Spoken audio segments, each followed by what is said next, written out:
With me here today is Dr. Norsaidatul Akmar, my very good friend as well as my mentor on my journey in sustainability. So Dr. Nor, you have been regarded as the soul of sustainability here in Malaysia. What made you do that and what's your inspiration? Okay, good morning, Daniel. I hope all is well with you and so on. Thank you so much for this interview. The question about why we are very interested in sustainability is because I believe in the journey of our helping Malaysia to transform from agriculture to manufacturing to industrial and now into IT, multimedia, AI, and of course what is more important is how do you make the world a better place with less issues on climate change and how to make people work together. Sustainability doesn't talk about only one element, talk about at least minimum 5P, product, process, people, planet, prosperity. Now, how I get involved into sustainability is not because it is part of my belief, but it is part of the ecosystem. Everybody doesn't understand that the ecosystem is part of us, but if we ignore the ecosystem, we ourselves are not sustainable. So sustainability is not a topic that I choose. It is a topic that we have to be living in. So I think the sharing of prosperity, the sharing of knowledge, the sharing of understanding, sustainability is for us, not for just for anyone, Tom, Dick, and Harry. So at the end of the day, we have to support each other. The ecosystem needs to be alive with sustainability, not just a word of action, not to be just taken as a word of wisdom, but an action to be transforming everyone in the ecosystem. That is the true Dr. Noor that I know. I mean, from our years together, should we say 20 over years before this, where you were the first VP of Ecosystem and Growth for then Malaysia Development Corporation, that spearheaded the Malaysia Multimedia Super Corridor. You have been talking about the building of ecosystem, and that is kind of the continuation. This is kind of the continuation of that process as well as that journey. Tell me a little bit about how your knowledge and experience from years yonder have contributed to the success of building a sustainability practice in Malaysia.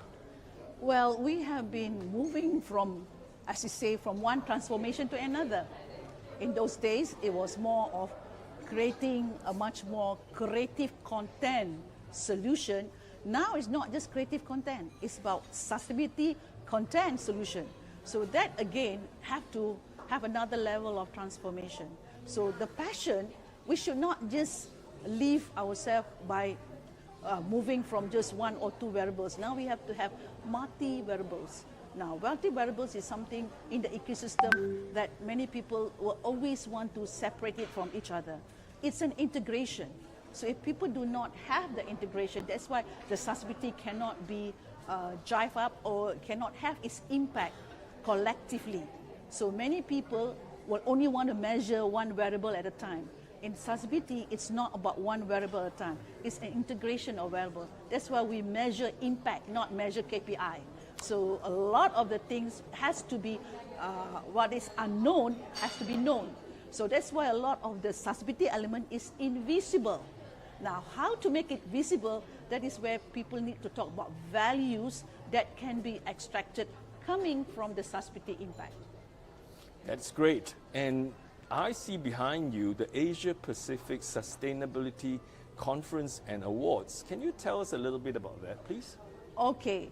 Now, the reason why I set up SUSNET, Sustainable Business Network Association Malaysia, is because we believe CEOs, business owners, leaders, regardless from any any industry, be it if even you are from one sector of education to another sector of providing solar energy, everybody is in itself leading up the element of what it takes for everyone to work together, right? So Sustainable Business Network is a network of multi-layered society.